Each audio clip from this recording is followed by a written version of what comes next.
Hey everybody, welcome back to Reaction Reviews. A new trailer just dropped for Star Wars The Mandalorian, streaming on Disney Plus at the end of this month. It looks like it's about 30 seconds long, so let's go ahead and take a quick look at it, and we'll see if there's anything new on here.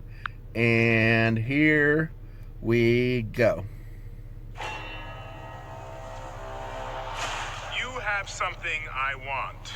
Okay, there's Moff Gideon. Baby Yoda. Will be mine. Okay, this is all stuff that we've seen so far.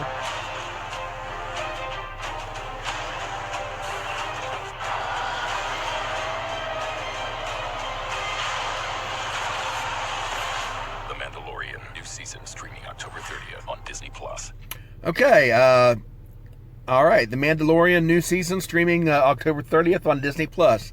Wasn't a lot of new material there. In fact, I don't think I saw anything there that I didn't see before, either from season 1 or in the teaser trailer that we got a couple weeks ago. But anyway, we saw at the beginning there, of course, there's Moff Gideon with the dark saber, and so we know that he's coming back. He said there, "You have something that I want, and it will be mine." So obviously, he's still after Baby Yoda. It looked like Starkiller Base, maybe, that it showed the Mandalorian traveling to. That's interesting because this is the period in which this takes place, which is immediately following, or a few years, about 5 years, I think it is, after Return of the Jedi. And so it would be interesting to see the early days of Starkiller Base, if that is what that was. Sure looked like it. And how that ties into the sequel trilogy. Of course, many of you know that I didn't really care a lot for episodes 7 and 8. I'm sorry, 8 and 9. I did like episode 7. 8 and 9 I didn't care for, but still it would be good to see the tie-in with that for the continuity of it. There looked like a water scene there on some kind of a ship. There's some speculation from the other trailer that we saw somebody in the shadows on there. Some people were thinking that was Ahsoka Tano, who is going to be played by Rosario Dawson in this, and that was confirmed on IMDb. And so it's going to be exciting to see her in that role. I think she'll do a good job of it. I think she fits the character. And so I'm looking forward to seeing her casting as Ahsoka Tano. But I'm not convinced that that was Ahsoka that we saw in the shadows there. According to IMDb, Ahsoka only appears in one episode in season 2. And while there is another character played by Sasha Banks that appears in 8 episodes. And so I'm thinking that might be who that is in the shadows. And of course, Sasha Banks, for those of you that follow wrestling, know she's a female wrestler that's pretty big right now, I guess. I don't follow it that closely. I used to when I was a teenager, but I haven't since.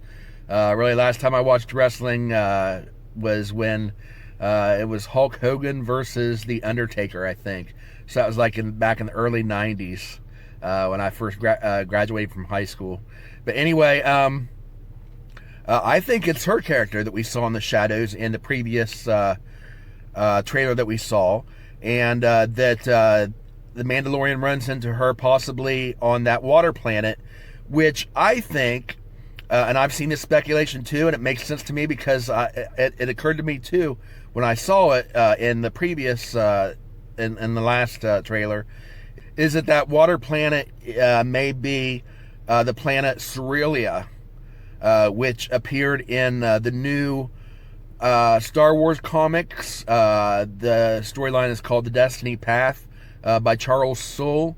And for those of you that aren't familiar with Charles Soule, he also wrote the storyline for the Vader comic series, the second one. And now they're in the third one.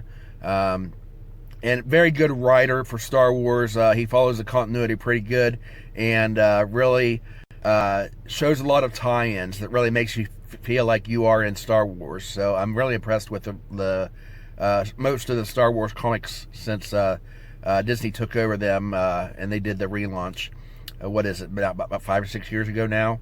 Anyway, Charles Soule is writing this current series in the Star Wars saga, and it takes place in that same period, immediately following the Empire Strikes Back. Or, I'm sorry, Return of the Jedi. And so it's the same period, but basically just a few years apart, possibly, from what we're seeing here in this trailer with the Mandalorian. And so in that storyline in the comics, Luke encounters a former, she wasn't actually a Jedi, she was a Jedi in training, named Verla, who was on that water planet Cerealia, which looks a lot like what we're seeing here in this trailer.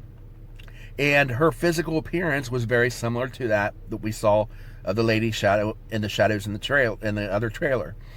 So I'm thinking it's probably her, especially after we saw in the previous trailer, there was the reference to the Mandalorian trying to track down some other Jedi.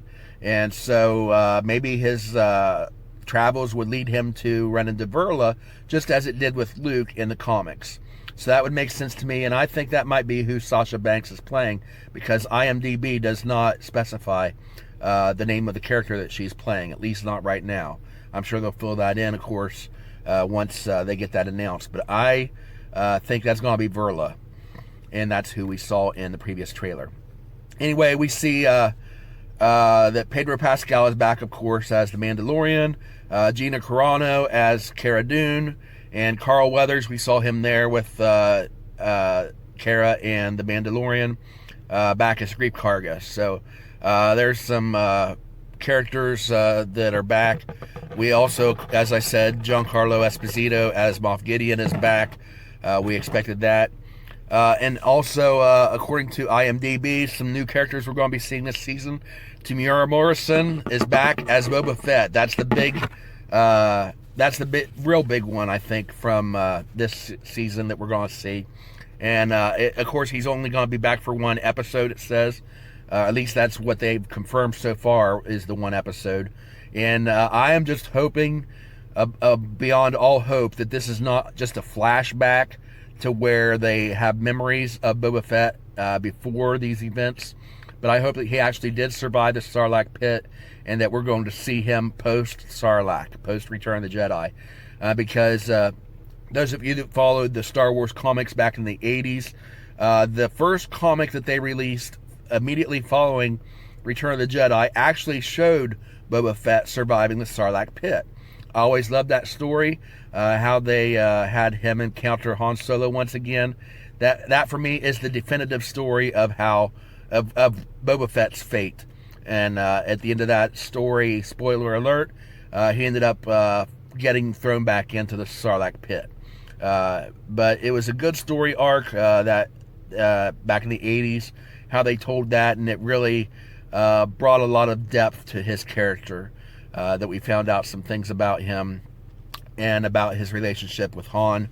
And it was really good. And of course now they're going to give us a different story. They're going to give us their own take, especially after 30, 40 years since they came out with that episode, that comic. Anyway, Temuera Morrison back as Boba Fett. That's going to be exciting for me. And of course, Katie Sackhoff will be appearing as Bo-Katan. And so again, I hope that's not a flashback too. I hope we actually get to see these characters in real time. And it's going to be an exciting season. Again, it's streaming October 30th on Disney+. So if you don't have it, go check it out. You can head over to the official Star Wars YouTube channel to support them, and to view this video that we just reacted to in full size and full definition, and give them a like and support, as I recommend you do for all the videos that I react to. Thank you for watching. I hope you enjoyed it. If you did, be sure to hit that like button, comment down below, and subscribe so that you'll be eligible to win the free Star Wars trade paperback that I'm going to be giving away when we reach 100 subs. Anyway, thanks again for watching. Hope you enjoyed it.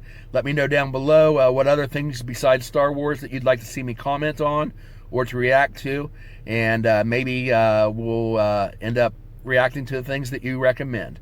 Thanks again for watching. We'll see you next time. May the Force be with you all. I have spoken.